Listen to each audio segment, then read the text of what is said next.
Lumayan nih, bukan jin biasa kan nih mas. Ini ada di sini ini bukan jin tingkat biasa ya, sudah merah sekali. Bukan sembarangan ini.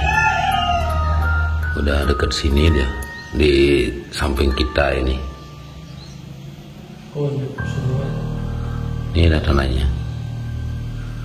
Mungkin di sebelah nih ya, ke sini dia. Tuh maka mati dia, minggat dia. Pas kan jam 12 siang. Pas jam 12 siang aja ke sini dia nih berarti.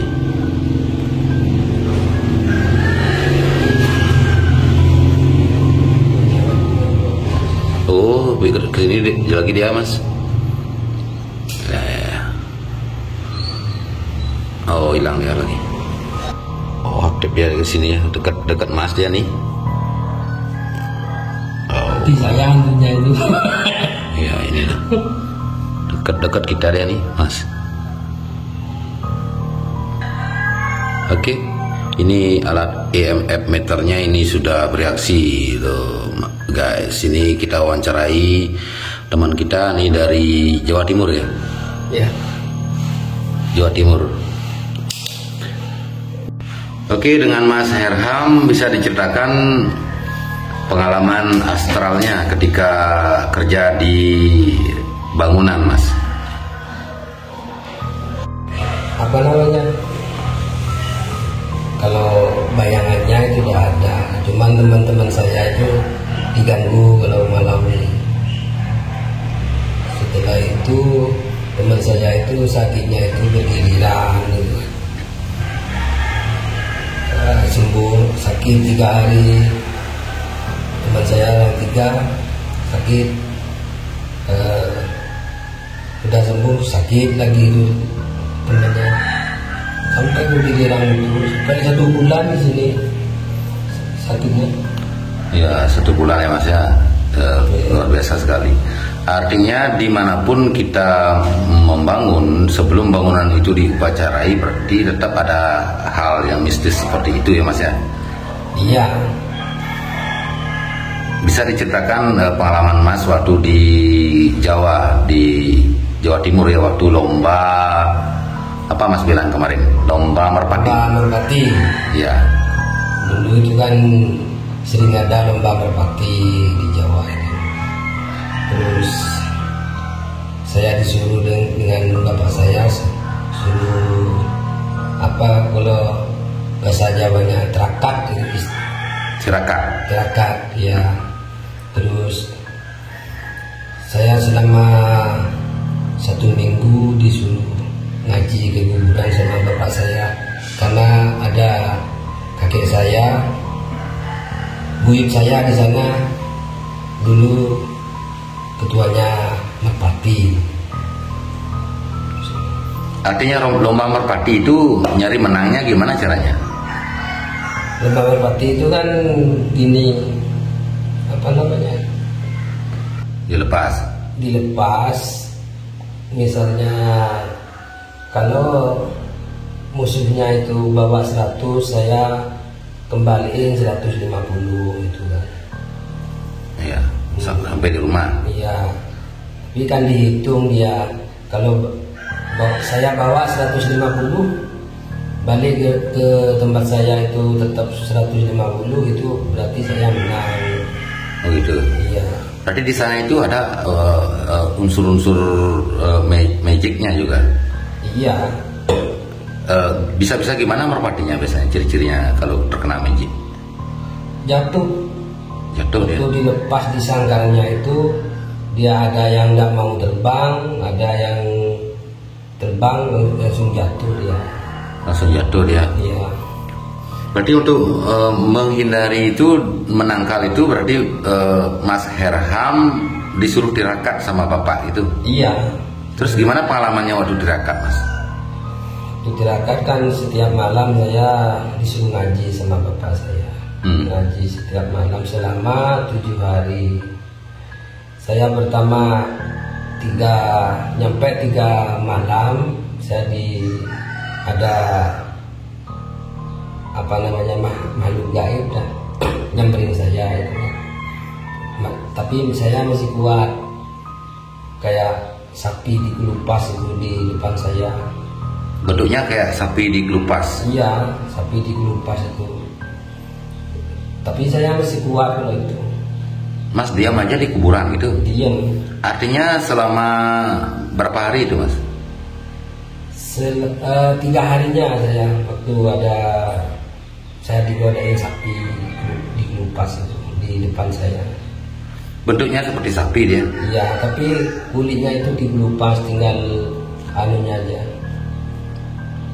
Tinggal dagingnya kelihatan? Iya. Waktu di kuburan itu lokasinya di mana kira-kira? Lokasinya di timurnya rumah saya. Rumahnya di mana? Di Probolinggo. Oh, di Probolinggo ya. Probolinggo di Desa Roto. Artinya asal Mas dari Desa Roto? Desa Roto, Kecamatan Kucil.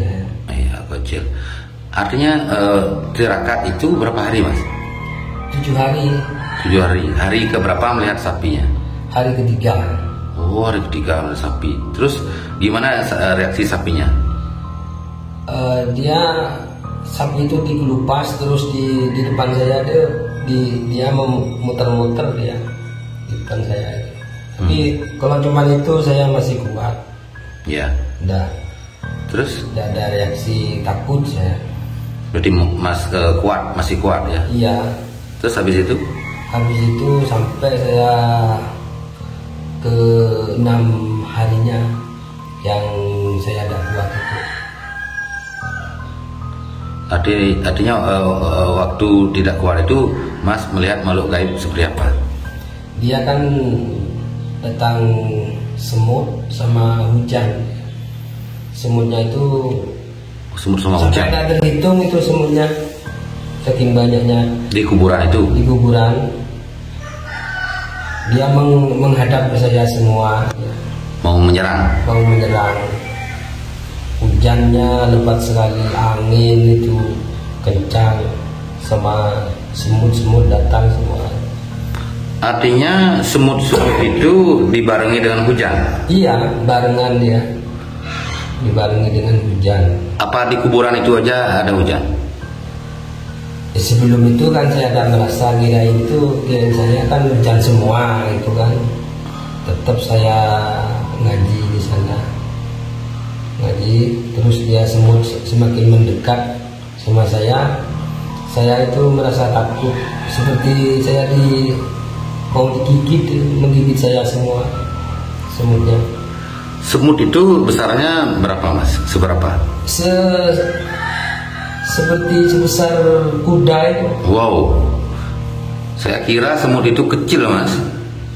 Ternyata ini loh guys, pengalaman saudara kita dari Probolinggo ini memang betul-betul unik ya. Waktu tirakat di kuburan dengan tujuan untuk menang lomba merpati ya, berarti ya.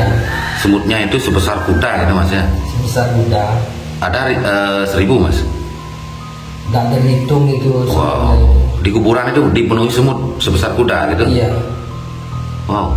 Sama anginnya, hujannya itu barengan ya. Waktu itu Mas dalam keadaan sadar? Sadar kan, saya ada. Nggak tidur saya. Artinya mata telanjang melihat ya? Iya. Kan sambil ngaji ya. Iya. Ini pertanyaan biar tidak penasaran sobatku di IQ8 Channel. Mas itu berani sumpah melihat itu? Iya.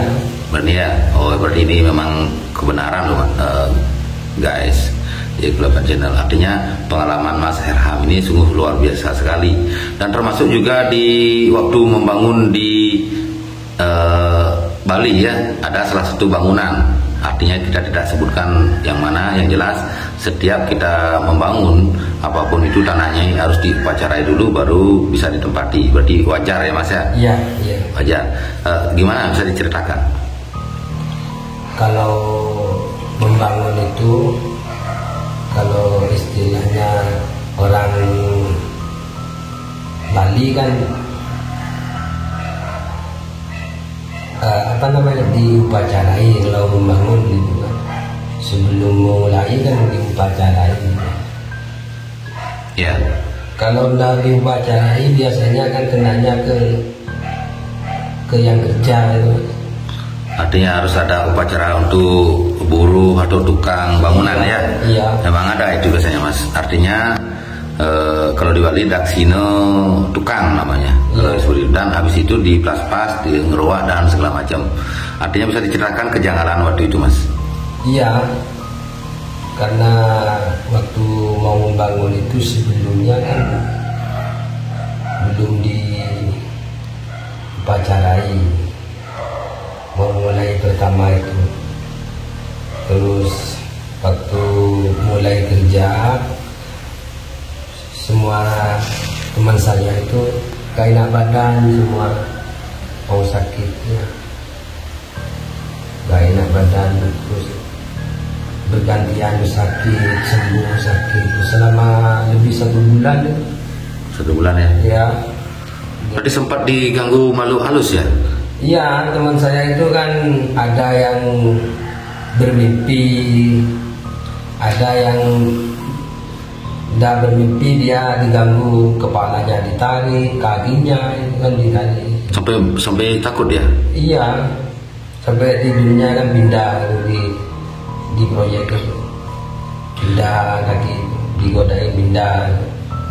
Waktu itu Mas Erham tidak diganggu ya? Kalau saya enggak diganggu, teman saya kan anak buahnya ya? Anak buahnya bercerita ini gimana ini kan. Oke, Mas Erham ini kebetulan sempat mondok ya dulu ya. Artinya ini loh guys, sobat kita ini sempat mondok waktu di Probolinggo ya. Di pondok apa itu Mas? Jadi dia. Jadi artinya sempat mondok, artinya itu mungkin sebagai pengalaman dan juga bekal untuk merantau, artinya secara spiritual ya Mas ya. Artinya minimal Mas Erham ini tahu gimana caranya untuk sembahyang, berdoa untuk menghindari hal-hal yang bersifat negatif. Tapi kalau di kuburan itu sungguh pengalaman luar biasa sekali Mas. Mungkin yang menempati kuburan itu mungkin makhluknya beda, seperti tadi EMF meternya bereaksi ya di sini ya. Bereaksi dia, dan biasanya kalau EMF meter itu bereaksi sampai merah, berarti makhluk yang ada di samping kita itu atau di depan kita itu levelnya sudah beda Mas, sudah besar dia energinya gitu Mas. Itu mungkin yang kemarin mengambil kunci ya, kunci salah satu teman kita sempat hilang tanpa sebab ya, bisa diceritakan sama Palu itu Mas? Iya, yang kemarin itu kan pertama di sini Palu dia. Waktu mau masang bataku Palu itu masih ada. Saya nggak kemana-mana ya. Waktu saya mau ambil itu Palu udah ada di jari sampai muter-muter, terus gak ada sampai sekarang. Di samping Mas Erham aja ya? Iya. Nggak masuk akal ya? Nggak masuk akal. Karena kalau banyak teman ya mungkin dibawa teman. Cuman ini cuman berdua itu saya. Kok sampai gak ada dicari? Nggak mungkin ya Mas? Nggak mungkin. Dan sempat ada kunci hilang ya? Kedua kalinya kan kunci. Iya. Kunci, tidak tahu hilangnya kemana, dicari sampai tanah itu kan dibolak-balik, dicampur, garing ke bedem, kan sampai sekarang nggak ketemu dia. Artinya bangunan lantai yang sudah jadi kita bongkar lagi gitu waktu nyari kunci itu. Sampai keramiknya kan dibongkar lagi Kasihan sekali nih loh guys. Artinya sobat kita ini Mas Erham sampai membongkar keramik yang sudah dipasang ya. Siapa tahu terpenam di sana, ternyata semuanya dibongkar. Waktu dibongkar semua, kuncinya itu masih tetap tidak ketemu ya, berarti memang itu kayaknya dibawa oleh makhluk gaib ya. Mungkin di sana itu memakai kunci mereka Mas atau Palu. Mungkin di sini makhluk gaibnya itu iseng-iseng gitu. Iseng ya, tapi tidak membahayakan ya. Tidak membahayakan. kayak tadi itu iseng-iseng dia apa namanya jalan-jalan atau pas ngambil, artinya dia tidak menetap di sini berarti ya. Iya. Kalau menetap di sini mungkin saja terus diganggu. Ini biasanya nggak sering-sering. Dan kadang-kadang ada yang di sebelah tukangnya ada penampakan makhluk kecil minta rokok ya katanya. Iya. Minta rokok. Makhluk itu kecil ya mas? Kecil. Terus gimana dia pertama diceritakan Ya kan pengalamannya? pengalamannya teman saya bercerita di sini itu kan anak kecil minta rokok. Wajahnya seperti apa mas? Gak tahu loh dia. Seperti anak kecil ini. Dikasih rokok? Iya. Oh dikasih rokok sampai habis itu kemana dia? Sendiri dia? Hilang dia sendiri. Dikasih rokok itu mungkin apa di sini ini kan mungkin ada yang kasih rokok manisan. Iya betul kan ya. Karena dia juga sama seperti kita ya. Iya. Artinya kesukaannya itu sama seperti manusia, cuma badannya saja tidak kelihatan gitu mas ya. Iya.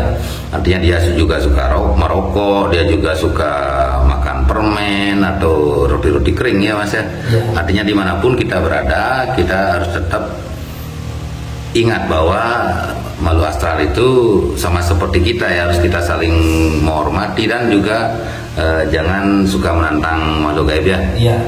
Oke. Terima kasih Mas Herham atas waktunya. Sama-sama.